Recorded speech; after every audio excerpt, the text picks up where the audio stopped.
This is gonna be.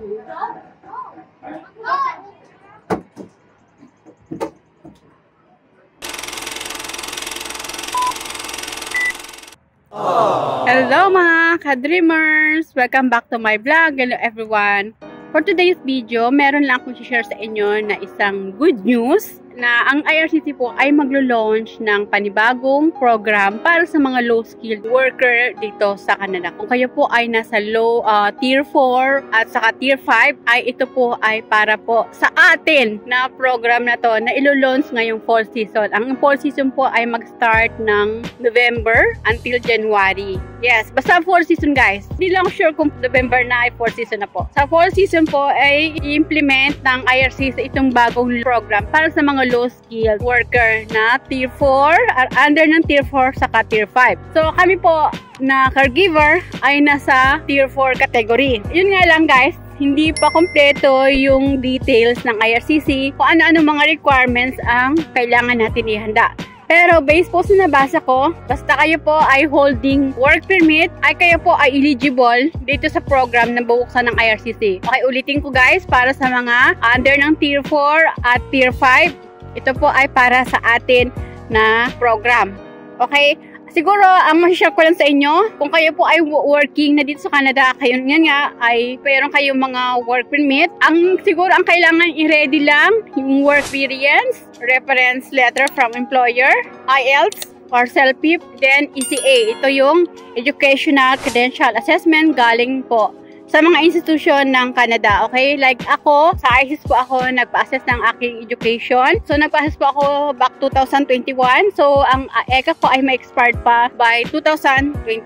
Ngayon guys, habang hindi pa ini-implement o hindi pa nilalabas yung full details sa bagong program na to, para sa mga tier 4 at tier 5, ay ihanda nyo na po yung mga matatagal na requirements na dapat nyo asikasuhin na ngayon. Tulad ng ECA. Okay, ulahin nyo yung ECA. Okay, kung kayo po ay 2 years graduate o meron kayong hawak na diploma o certificate, ayan po ay pwede kayo sa ISIS.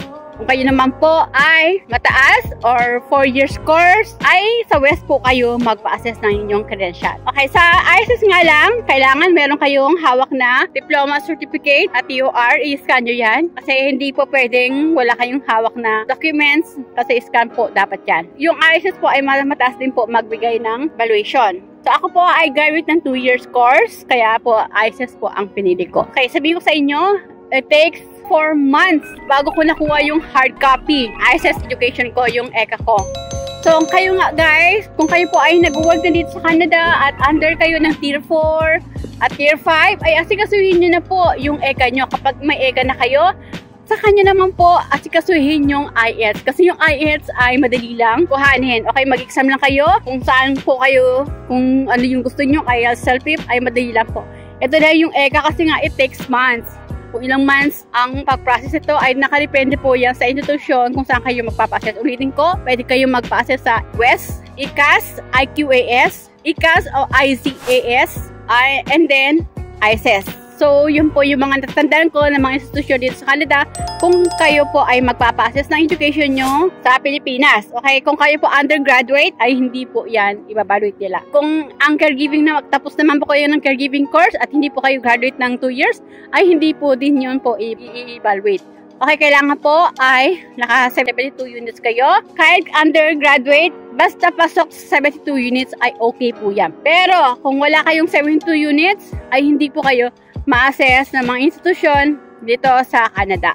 So, yung mga nabanggit ko guys, IELTS or self-PIP, ECA, yan po yung dadaan ng months sa pag-process. Kaya, sinasuggest ko na ngayon habang ang IRCC po ay pinaplansya pa yung bagong program na ilalabas nila para po sa atin ng mga tier 4, tier 5, ay asikasuhin nyo na po ngayon yung ECA nyo. Okay? Meron po akong vlog or video kung paano po magpa-assess ng ISIS ay nandun po sa video ko. Okay, halapin nyo lang at madali nyo lang po masundan. So, kung may mga relatives naman kayo na pwede magkasikaso ng diploma nyo or TOR sa school, ay magbibigay lang po kayo ng authorization letter na sila po ang mag-process ng documents nyo. Ako natutuwa din po kasi belongs po ako dito sa under ng tier 4 category na bibigyan ng priority ng IRCC ngayon ng immigration na maging permanent residents. Lalo na po, malaki impact namin o na tutulong namin dito sa economy ng Canada.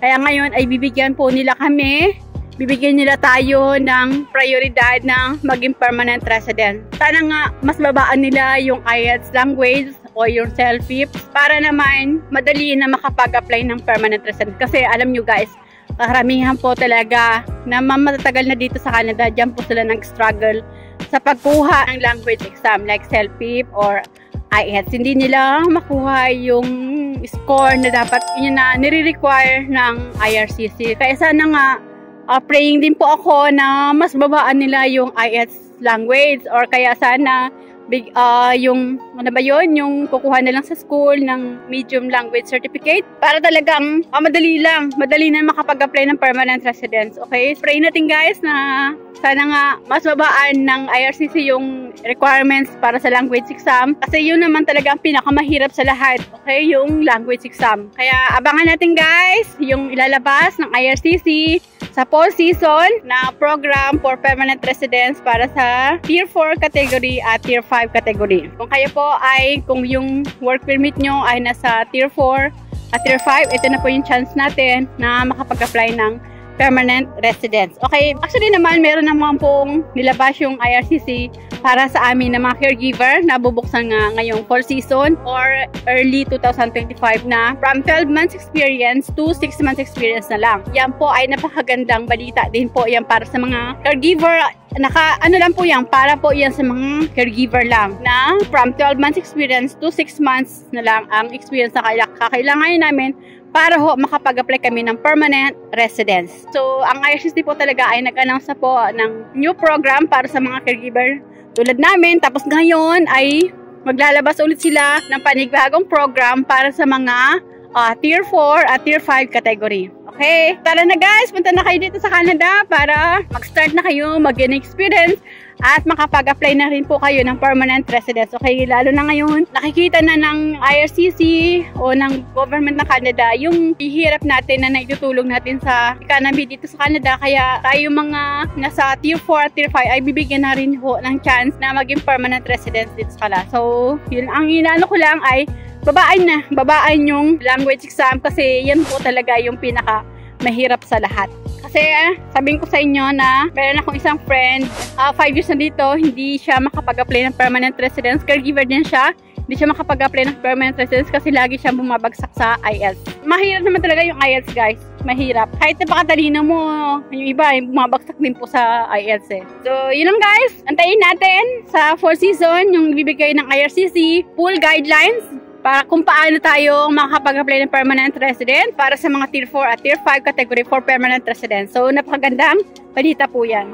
By the way guys, yung mga under po ng Tier 4, Tier 5, Tier 4 at Tier 5, ito po yung mga laborer, farm worker, cleaner, housekeeping staff, like except sa housekeeper executive. Okay, so hindi po yan under ng low skilled. Okay, so marami po ang category yung low skilled worker. Ulitin ko, yung mga nasa farm worker, laborer, cashier, cleaner, mga sales staff.